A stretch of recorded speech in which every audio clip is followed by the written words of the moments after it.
réduire de moitié en 2020 le nombre de morts et de blessés à cause des accidents de la route. Malheureusement, il faut être honnête, je crois qu'on en est loin. On ne va pas y arriver. Mais il faut garder cet objectif 2020 en tête. Si on repousse ça à 2030-2040, on mettra encore plus de temps pour atteindre nos objectifs. Donc soyons ambitieux, même si nous savons que nous n'allons pas forcément atteindre cet objectif à la date prévue. Et nous travaillons aussi sur des villes qui sont durables et des communautés durables aussi pour gérer le problème du trafic, gérer le problème de la sécurité routière, gérer le problème de la pollution, du CO2. Et donc nous travaillons dans le cadre de cet agenda. On a un travail essentiel. Je suis secrétaire d'un groupe de travail. Donc notre travail primaire, c'est le travail en commission. D'ailleurs, je suis plus à l'aise à gérer mes commissions que de faire une présentation, même en français. C'est ma spécialité. Nous avons l'honneur d'avoir Jean Todt, que vous connaissez peut-être de la Formule 1 et de Ferrari, qui est très engagé pour la sécurité routière, qui est donc l'envoyé spécial de notre secrétaire général sur la sécurité routière, et son secrétariat est chez nous à l'UNECE. Nous avons maintenant quelque chose de tout nouveau qui est un fonds pour la sécurité routière qui va être géré aussi chez nous, et j'espère qu'on va pouvoir apporter de l'argent aussi dans le domaine de la sécurité des véhicules, là où c'est nécessaire. Et bien entendu, nous travaillons sur l'assistance technique, le développement des capacités, tout ce qui est la communication pour que les gens se rendent compte à quel point la sécurité routière est un drame et à quel point en fait on peut faire quelque chose, à quel point on peut progresser. Nous travaillons donc, moi je travaille au sein du WP29, mais à l'UNECE nous travaillons sur beaucoup d'activités. L'UNECE est la Commission économique pour l'Europe, ce n'est pas l'Union européenne. C'est une des commissions économiques des Nations Unies qui couvre le nord de l'hémisphère nord. Si vous voulez, ça va donc du Canada jusqu'à Vladivostok, à l'est. Mais notre travail, parce que le transport est international avant tout, notre travail a une portée internationale. Nous ne forçons pas, bien entendu, mais nous encourageons, nous donnons à disposition ceux qui le veulent, ce que nous faisons au niveau international. Il y a encore 15-20 ans, le travail était plutôt européen, naturellement, mais le monde a changé. Et maintenant, nous avons des nouveaux acteurs dans nos groupes de travail, les Indiens, les Chinois, et le nouvel acteur que j'attends, c'est l'Afrique. Je pense que quand j'entends les débats que vous avez eus ce matin, je pense que l'Afrique est mûre pour venir dans nos groupes de travail et nous nourrir, nous. Il ne faut pas que les instruments juridiques soient que basés sur des impressions de nos anciens en Europe.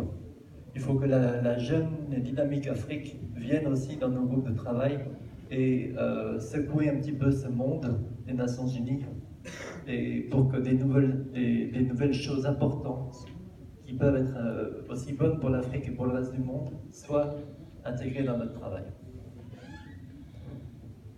Au WP29, donc nous sommes aux Nations Unies, donc il n'y a pas de constitution générale, hein. Donc à chaque fois que nous faisons un travail, nous avons besoin d'un accord multilatéral.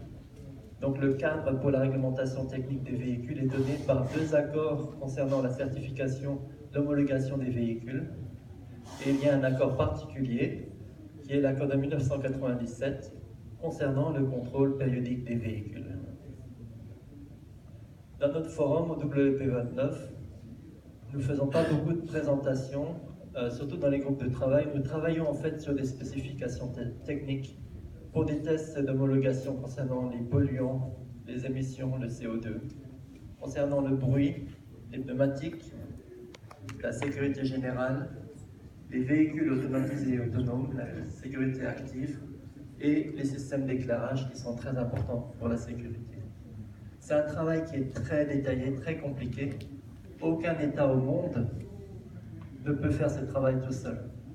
Nous faisons beaucoup d'amendements chaque année. Ce n'est pas un travail figé. Il y a beaucoup de progrès technologiques, il y a beaucoup de choses qui changent tous les jours. Si on essaie au niveau national de faire de la réglementation technique, disons en l'an 2000, l'an 2018, ça prendra peut-être une décennie, 15 ans pour qu'on puisse faire un amendement à cette règle nationale. Tous les États ont des choses plus importantes à gérer dans la vie de tous les jours. Les parlements ont d'autres choses à faire que de s'occuper des détails techniques.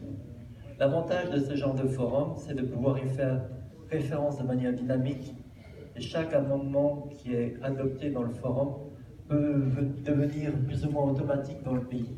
Il y a des mécanismes de contrôle, donc les États ne sont pas liés aux résultats du forum à l'aveugle. Il n'y a même pas besoin d'aller au meeting pour pouvoir contrôler. Il y a des mécanismes de contrôle aussi au niveau étatique, au niveau de New York. Donc voilà, ce travail-là, c'est une mutualisation des efforts. Donc si vous voulez y participer, eh bien, écoutez, la communauté internationale vous accueillera avec joie. Donc voilà, ce forum essaye de travailler sur un certain nombre d'objectifs de développement durable. On travaille sur le côté industriel, c'est-à-dire que tous les États qui commencent à s'intéresser de près ou de loin à l'homologation, qui développent des tests de centres, etc., finissent par avoir des usines du secteur de l'industrie automobile. C'est très intéressant.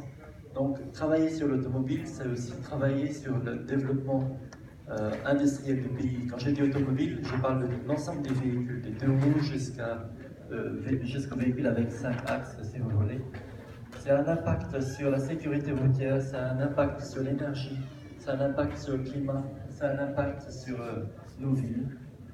Nous en sommes très fiers, mais c'est aussi un travail qui est peut-être pas toujours très visible. Mais pourquoi tout ça compte? Alors je vais d'abord vous parler de la réception des véhicules, de la construction des véhicules. Pourquoi ce travail réglementaire détaillé compte? Pourquoi c'est important de faire des règlements de 700 pages sur les émissions, sur le crash test, etc.